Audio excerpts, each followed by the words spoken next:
kita hari ini, ada baiknya kita berdoa terlebih dahulu agar kegiatan kita hari ini dipermudah, diperlancar, dan bermanfaat untuk kalian semua. Berdoa di dalam hati dimulai.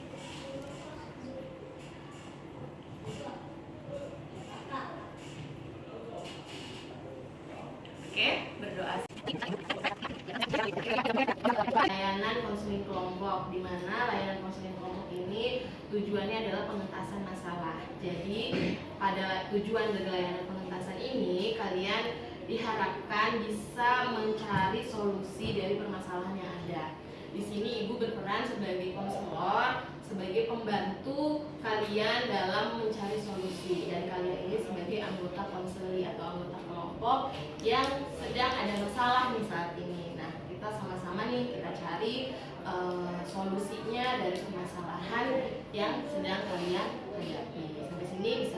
Ini juga ada etika dan asas-asas konseling kelompok. Etikanya adalah ibu di sini sebagai konselor bertanggung jawab penuh terhadap kerahasiaan kegiatan kita hari ini, dan ibu juga memberi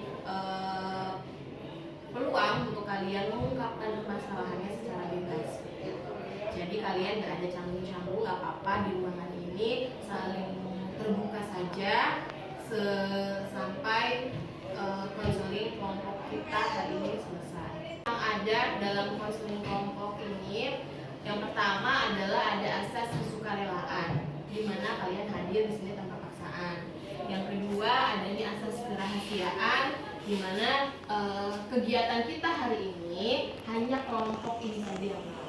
Jadi nggak boleh di-share ke teman yang lain, nggak usah dicerita-ceritain ke teman yang lain. Khusus di rahasia ini ada di sini saja. Paham ya?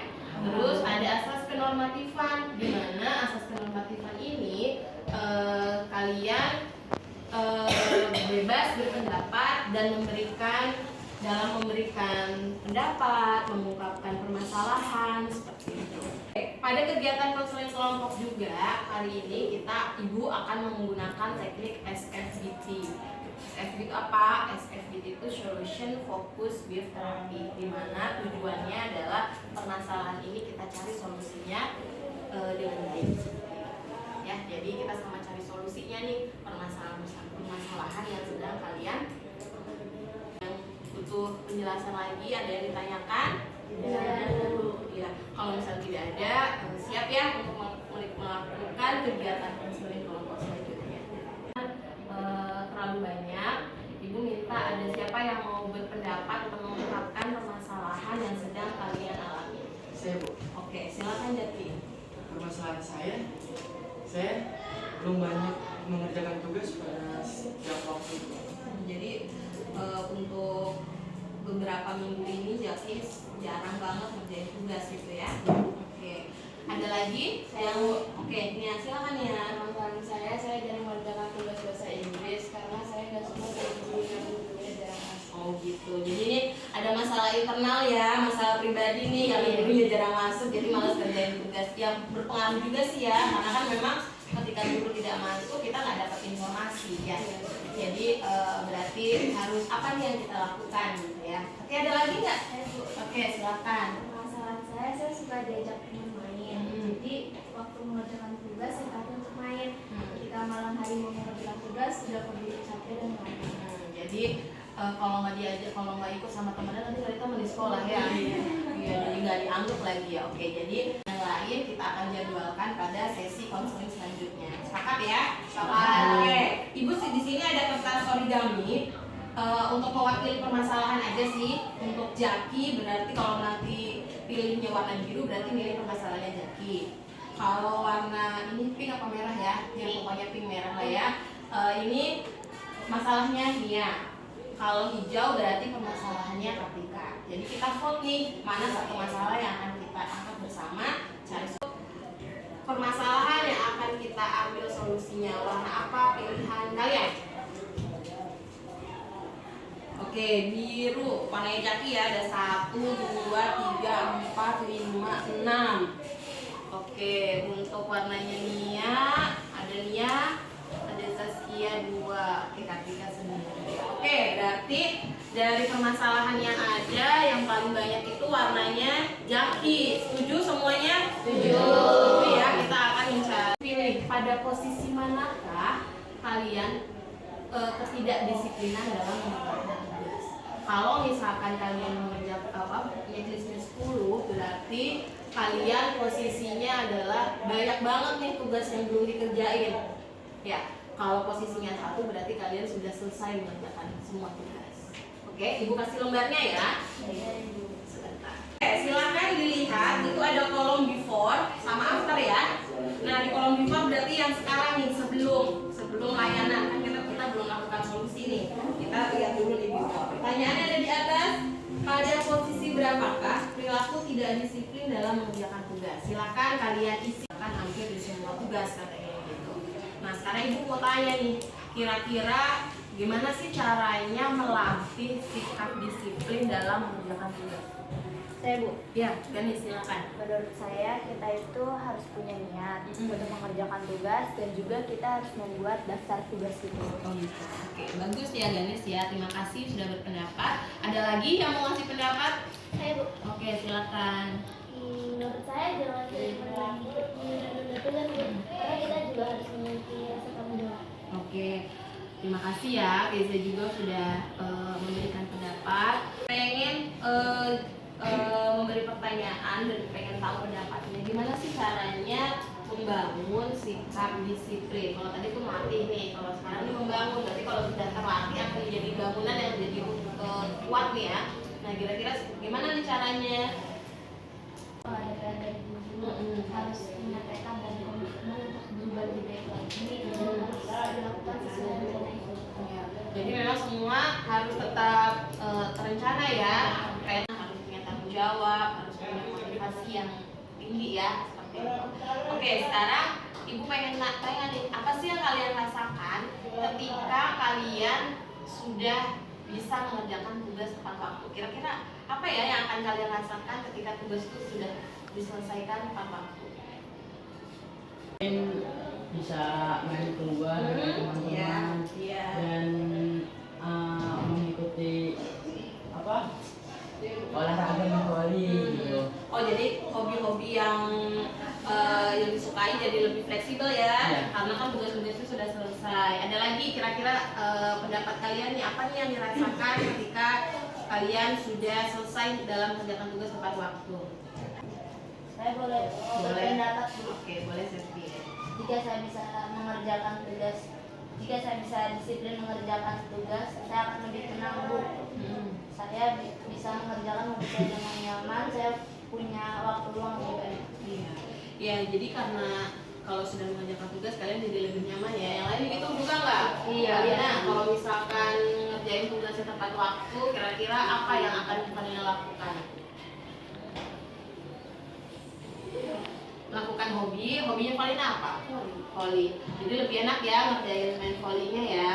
Kalau Kartika, kalau tugasnya udah selesai, kira-kira apa yang ingin Kartika lakukan? Main sama teman. Main sama teman. Oke, kalau Kezia, ini pengen tahu Kezia. Kalau tugas sudah diselesaikan dengan baik, apa yang akan Kezia lakukan? Sama sepuasnya. Bisa main sepuasnya. Main apa tuh? Main apa? Oke, kalau Zaskia gimana? Iya Bu, sama aja. Kalau tugas sudah selesai, ya bisa kemana aja bebas. Lebih tenang ya. Oke, kalau Jaki gimana? Kalau tugas selesai itu jadi mendingan kayak buat belajar gitu dengan buka-buka buku biar kita memahami lagi dengan pelajaran yang itu sudah ada nanti dikerjakan lagi. Jadi lebih semangat lagi ya belajarnya. Oke, kalau Nia gimana? Kalau udah selesai itu biasanya nonton TV, nonton TikTok. Followernya banyak kayaknya ya Nia ya. Kalau Gani sendiri gimana? Apa sih yang dirasain kalau Gani sudah selesai mengerjakan tugasnya semuanya tepat waktu? Tidur Bu. Kembali lagi pada scaling questionnya, LKPD scaling questionnya. Di sini kan kalian sudah diisi di before ya. Nah, sekarang silakan diisi di bagian afternya. Di bagian after, di situ pertanyaannya pada posisi berapakah keinginan untuk menurunkan perilaku tidak disiplin.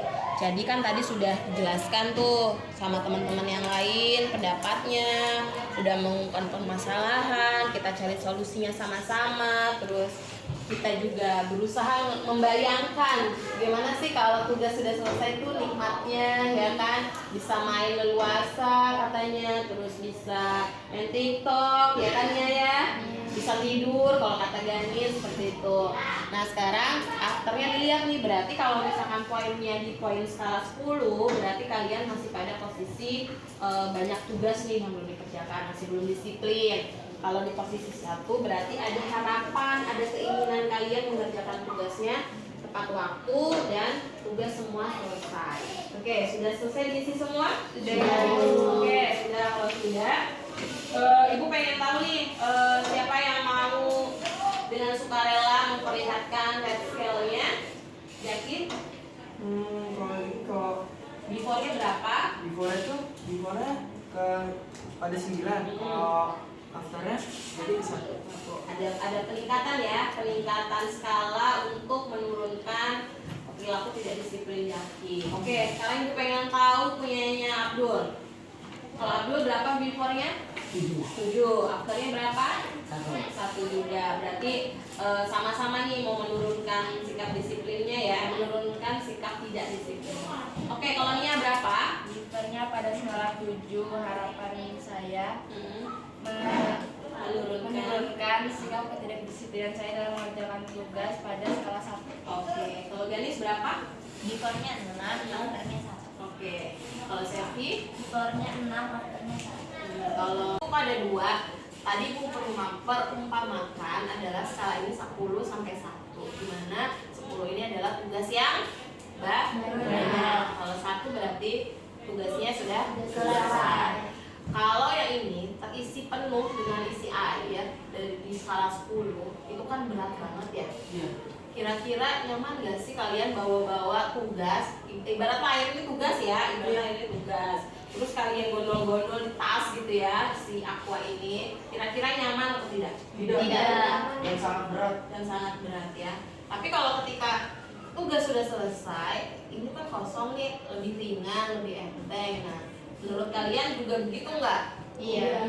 Nyaman banget Bu dan enteng karena semua pelajaran. Jadi kalau misalkan kalian mengerjakan tugasnya secara disiplin, menyelesaikan tugas dengan baik, itu akan memperingan diri kalian sendiri sebenarnya. Ya, tugas-tugas yang lain bisa lebih mudah dikerjakan atau akan lebih efektif. Oke, sampai sini ada yang ditanyakan? Tidak ada. Oke, sebelumnya Ibu mengingatkan kembali bahwa kegiatan ini bersifat rahasia. Jadi apa yang kita ungkapkan tadi kan udah Jaki udah ngungkapin masalahnya ya, Nia, Kartika gitu. Jangan sampai masalahnya Nia, Kartika dan Jaki itu tahu sama kebongkar di orang lain. Jadi khusus hanya kita saja yang mendengar, hanya kita yang tahu, dan kita sudah cari solusinya sama-sama. Sepakat ya, ini rahasia ya. Oke, sebelumnya juga Ibu minta maaf atas kekurangan yang Ibu berikan hari ini. Mudah-mudahan sedikitnya bermanfaat buat kalian. Terima kasih sudah hadir secara sukarela juga di kegiatan ini. Nanti setelah kegiatan layanan ini, Ibu akan bagikan lembar instrumen evaluasi bagaimana kalian nanti. Ibu akan beri lembar instrumen yang akan kalian isi sesuai dengan petunjuknya. Oke? Ibu akhiri kegiatan hari ini. Sebelumnya kita berdoa dulu. Berdoa di dalam hati.